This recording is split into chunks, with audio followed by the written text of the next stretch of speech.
সামনে যান। আজকের আরাফাত রহমান কোকো মেমোরিয়াল ট্রাস্টের এই পুরস্কার বিতরণী অনুষ্ঠানের সম্মানিত সভাপতি শেখ নাসের, আমাদের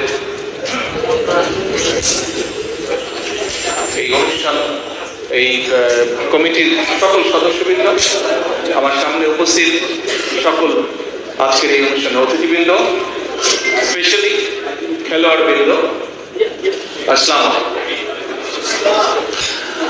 প্রথমে আমি ধন্যবাদ জানাচ্ছি, একান্তভাবে ধন্যবাদ জানাচ্ছি সেই মানুষগুলোকে,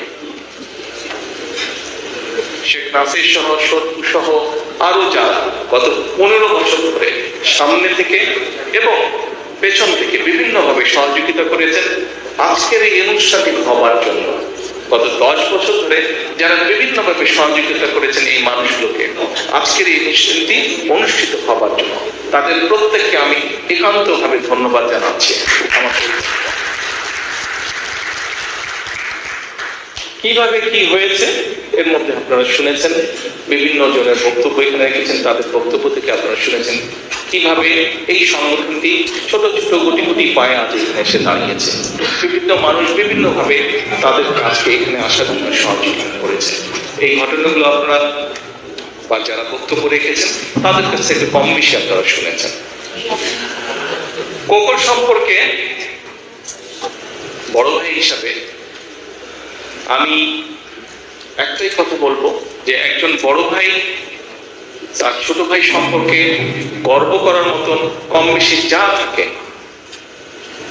সবগুলোই আমার ছোট ভাই কোকো করেছে।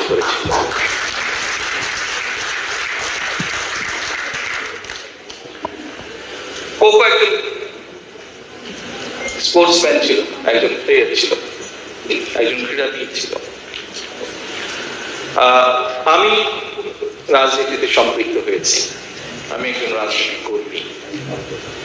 কোকো ওর অবস্থান থেকে চেষ্টা করেছে বাংলাদেশের ক্রীড়া ব্যবস্থার জন্য যতটুকু অবদান রাখা সম্ভব সেটি করার চেষ্টা করেছে।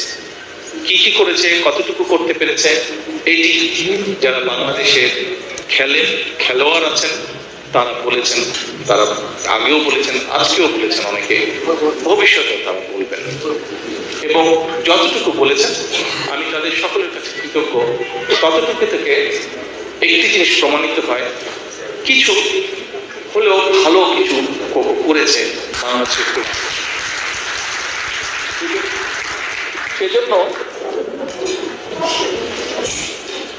সেজন্য বড় ভাই হিসাবে আমি